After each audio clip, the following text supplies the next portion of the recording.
सुप्रभात, नमस्कार। मैं हूं प्रीति सिंह। आइए इस वक्त की सुर्खियों पर एक नजर डालते हैं। प्रधानमंत्री नरेंद्र मोदी आज वीडियो कॉन्फ्रेंसिंग के जरिए राज्य के मुख्यमंत्रियों के साथ बैठक करेंगे। वो कोरोना महामारी से निपटने में देश के प्रयासों की समीक्षा करेंगे। देश में कोरोना का प्रकोप शुरू होने के बाद प्रधानमंत्री की मुख्यमंत्रियों के साथ ये 5वीं बैठक होगी। बैठक दोपहर 3 बजे शुरू होगी। उम्मीद की जा रही है कि बैठक में आर्थिक गतिविधियां बढ़ाने के साथ साथ रेड जोन को ऑरेंज जोन और ऑरेंज जोन को ग्रीन जोन में बदलने को लेकर प्रयास तेज करने पर जोर रहेगा। साथ ही कोविड-19 से पैदा ताजा हालात की समीक्षा के साथ आगे की रणनीति पर चर्चा भी होगी।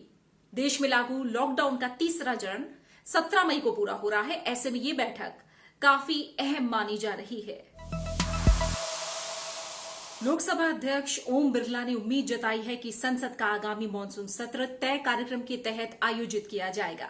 उन्होंने कहा कि अब तक सत्र स्थगित करने की कोई योजना नहीं है और सत्र से पहले स्थिति की समीक्षा के बाद इस पर फैसला लिया जाएगा।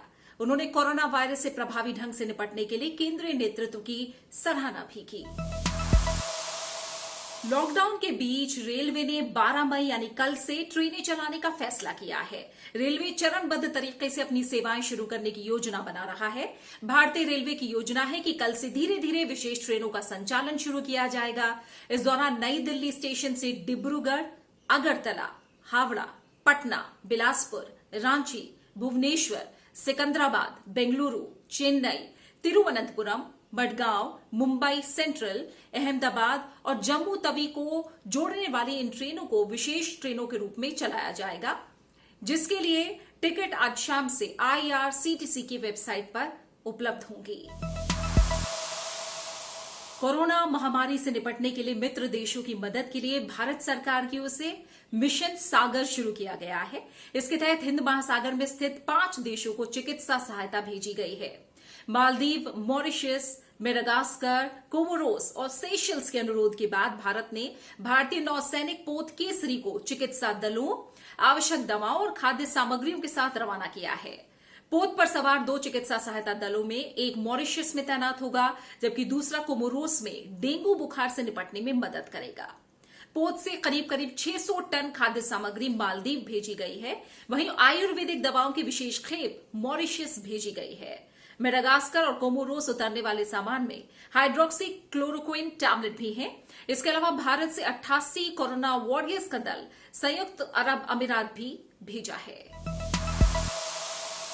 इस बीच कोविड-19 महामारी के कारण विदेश में फंसे भारतीयों को विमान और समुद्री मार्ग से स्वदेश लाने का वंदे भारत मिशन जारी है।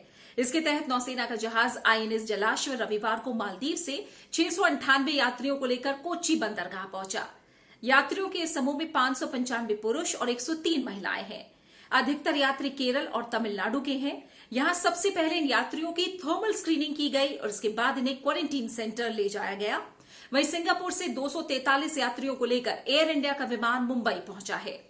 कुवैत से लगभग 200 भारतीयों के साथ विशेष उड़ान चेन्नई पहुंचा है, जबकि उज्बेकिस्तान से 21 यात्री दिल्ली पहुंचे हैं। कैबिनेट सचिव राजीव गौबा ने रविवार को सभी राज्यों और केंद्र शासित प्रदेशों के मुख्य सचिवों और स्वास्थ्य सचिवों के साथ वीडियो कॉन्फ्रेंसिंग के जरिए बैठक की। बैठक में ताजा हालात के साथ कोविड-19 से बचाव के इंतजाम की समीक्षा भी की गई। कैबिनेट सचिव ने कहा कि रेलवे ने पलायन करके दूसरे राज्यों में जाने वाले 3.5 लाख से अधिक श्रमिकों को उनके गंतव्य स्थान तक पहुंचाने के लिए 350 से अधिक श्रमिक स्पेशल ट्रेनें चलाई हैं। उन्होंने राज्य सरकारों से और अधिक श्रमिक ट्रेनें चलाने में रेलवे से सहयोग की अपील की। वहीं राजीव गौबा ने वंदे भारत मिशन के तहत विदेशों से भारतीयों की वापसी पर राज्यों के सहयोग का भी जिक्र किया। कैबिनेट सचिव ने जोर देकर कहा कि डॉक्टरों, नर्सों और पैरामेडिक्स का आना जाना बेरोक टोक होना चाहिए। साथ ही कोरोना योद्धाओं की मदद करने और उन्हें सुरक्षा प्रदान करने के लिए सभी कदम उठाए जाने चाहिए। दुनिया भर में कोरोना की दवा खोजने के प्रयास जारी हैं। भारत में Indian council of medical research ने भारत बायोटेक इंटरनेशनल से हाथ मिलाया है।